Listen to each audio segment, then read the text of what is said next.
Hello everyone, and welcome back to Abyssin. Today, we're diving into a terrifying story that unfolded in what's known as the Hidden Cave, one of several mud caves located within a California state park. The cave earned its name due to how incredibly difficult it is to find within the park's vast cave system. Almost no one dares to enter those parts, until one day, a 24-year-old man stumbled upon it during an exploration and ended up living one of the worst nightmares an adventurer could ever face.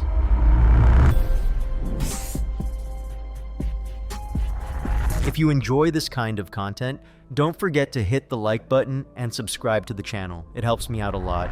On April 8th, 2012, Guillermo Pino Jr., a 24-year-old from San Diego, set out on a trip with friends and family to Anza-Borrego Desert State Park. The park is known for its wide network of mud caves that attract thrill seekers eager to explore narrow tunnels, natural skylights, and unstable passages. Among them was the infamous Hidden Cave, notorious for its treacherous terrain. Acting on impulse and full of confidence, Pino entered the cave with no gear at all. He was barefoot, had no flashlight, no water, and no phone. While the rest of his group stayed at the campsite, he wandered into the cave and exited through one of its upper openings. From there, he could see his friends far below and called out to them, asking for his shoes and suggesting they climb up to join him. The group agreed, but warned him it would take a while to scale the steep incline. Growing impatient, Pino chose to keep exploring on his own. He shouted that he was just going to mess around nearby and vanished into the cave's upper entrance, driven by excitement and unaware of the danger ahead. His steps were steady as he moved through narrow, sloping corridors. The loose earth beneath him crumbled with each step, leaving a trail behind. He leaned on the walls for balance, but the terrain soon grew slick and the ground became even more unstable. The path ahead narrowed quickly, and without noticing, Pino continued deeper into a more hazardous route. Meanwhile, his friends finally made it to the upper entrance carrying his shoes, but when they arrived, there was no sign of Pino. Total silence. They called out his name, but there was no response. Assuming he had gone further inside, they tried to peer into the cave, but without any light, they couldn't see a thing. All they could find were a few footprints. Their concern started to grow. At first, they tried not to panic, hoping Pino would come back on his own. But what was happening inside the cave was far worse than they imagined. Alone, Pino had crawled into a steep, narrow tunnel that led downward. The loose earth beneath him gave no support. As he squeezed deeper into the tight space, he realized too late that he'd made a serious mistake. Without a flashlight, he was completely disoriented, blindly feeling the walls in search of a way out. What felt like solid ground was actually just a thin crust of soil and debris. In a desperate attempt to escape, he tried to squeeze through a narrow vertical crack, hoping to find another way out. The space was barely wide enough for his shoulders. Fine dust clung to his face and hands, making it harder to breathe. Then the worst happened.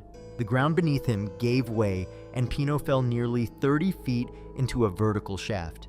The fall was brutal. His body slammed into the bottom of the crevice, and pain surged through his limbs. When he tried to move, he realized he was stuck. His torso was buried up to his chest in the loose soil. He was completely trapped, alone, and badly injured in a place of total darkness. Above ground, as the sun began to set, his friends and family retraced every path they thought Pino might have taken. They called out for him again and again, but the desert and the caves responded only with silence. With no flashlights or proper gear, the search was becoming nearly impossible. After hours of trying, they reported him missing to park authorities. The next morning, April 9th, the search was ramped up. Rescue teams from multiple counties, including underground rescue specialists, joined the effort. Volunteers, professionals, and even U.S. Border Patrol trackers combed the area, focusing especially on Hidden Cave and nearby formations. Pino's family watched anxiously as teams entered and exited the caves with no news. Deep inside the crevice, Pino's condition was worsening fast. The constant pressure on his chest made it hard to breathe. Dehydration brought a pounding headache, and his lips were cracked and dry.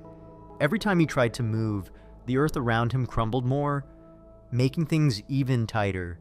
He drifted between hope that someone would find him and the fear that no one ever would. He didn't know he was far beyond the reach of the search teams. The challenges in locating him were overwhelming. Each night, the search had to pause due to the high risk of navigating the caves in darkness. Every morning, teams resumed their efforts with renewed determination, but made no real progress. One rescuer even said it felt like searching for a needle in a haystack. On April 16th, after 8 days, the San Diego County Sheriff's Department officially ended the search. Resources were depleted, and the chances of finding Pino alive were nearly zero. His family was devastated. Authorities told them survival was impossible, but they refused to give up. They continued the search themselves, gathering volunteers and eventually hiring a private investigator. 27 days after Pino's disappearance, there was finally a discovery. Using specialized equipment, including a remote camera, the investigator concentrated efforts on Hidden Cave. The camera was carefully lowered into a narrow crevice and revealed a haunting scene. Pino was there, trapped in the crack, partially buried in the loose earth. There were no signs of life, just the silence of someone who had long since succumbed to the conditions. The discovery brought a measure of closure to the family, but also an unbearable sadness. The mission now was to recover his body, which proved extremely difficult. The retrieval took 3 days. A specialized team from Los Angeles joined local cavers for the task. Some worked from the surface, slowly removing earth to prevent further collapses, while others tried to clear space from below. When they finally recovered Pino's body, the autopsy confirmed he died of asphyxiation due to chest compression. The exact time of death couldn't be determined, but experts believe he had passed just a few hours after getting stuck. The tragedy left deep scars on everyone involved. For his family, the pain was even greater, knowing his final moments were spent alone in a place with no hope of rescue. The rescuers were also deeply affected, with many wondering if there was anything they could have done differently. Hidden Cave, like so many other dangerous cave systems, remains a grim reminder of the risks of unprepared exploration. If you enjoyed this story, click the video on your screen now to watch another cave exploration that went horribly wrong. Don't forget to like and subscribe, it really helps me out. Thank you so much for watching, and I'll see you in the next video.